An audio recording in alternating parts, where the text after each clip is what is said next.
If you read the New Testament, you'll notice that the most common title people use to describe Jesus is the Christ. That is, the Messiah. But surprisingly, Jesus almost never used that word to describe himself. Instead, he called himself the Son of Man. The Son of Man. What does that mean?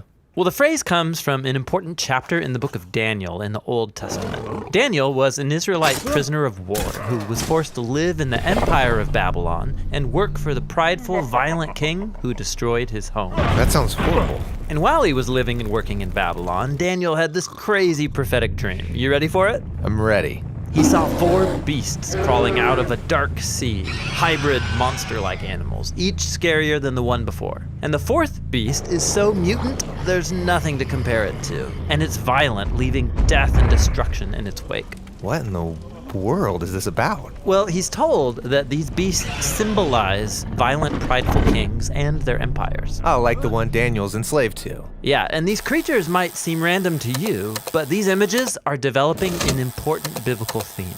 How humans are these remarkable creatures, capable of doing great good and horrible evil. How we can behave like animals.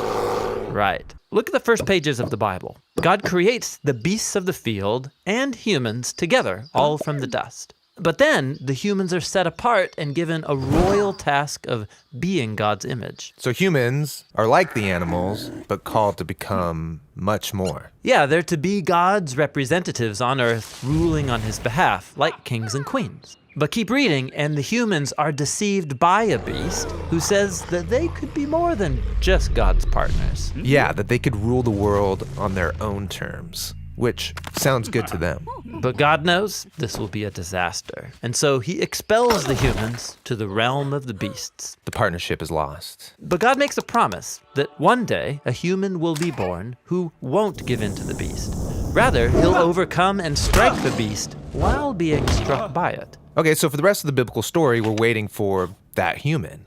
But instead, in story after story, we find people acting like beasts. Yeah, like in the next story about Cain, who's jealous and angry at his brother Abel. God warns Cain that he's facing a beastly urge called sin, a dark, mysterious kind of evil that consumes humans. But God says that Cain can rule the beast if he chooses. But he doesn't rule the beast. He lets this urge devour him, and he becomes a beast.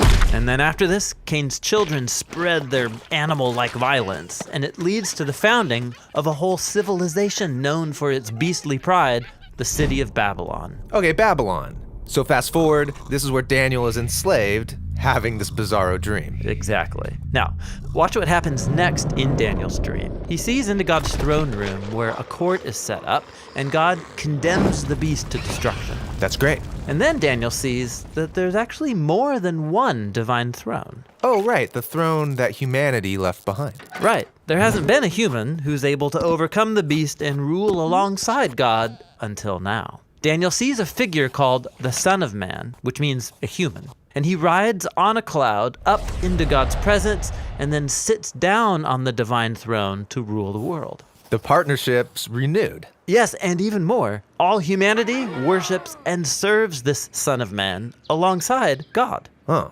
worship? So this is no ordinary human. This is like a God human. Exactly. And so now you can see why Jesus of Nazareth, when he came onto the scene centuries later, chose this title, the Son of Man, for himself. He was claiming to be that truly human one on a mission to confront the beast. He was tempted to seize power on the beast's terms. But unlike every human before him, Jesus resisted the urge. And then he went about banishing the beast from people's lives, and he was teaching people how to rule the beast instead of being ruled by it. Okay, so how do you rule the beast? Well, Jesus did it by giving up his life.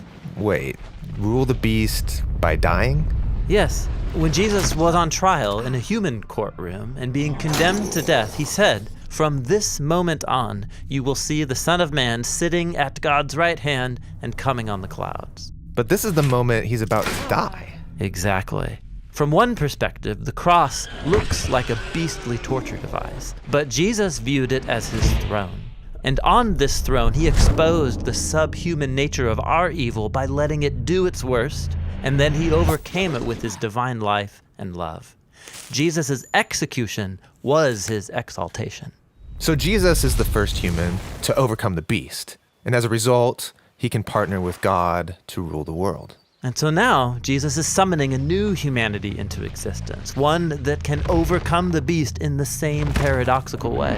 To rule the beast by dying. And then by discovering that Jesus' life and power can become our life and power. So we can rule the world as God's partners, but Jesus style, in the power of service, humility, and self-giving love.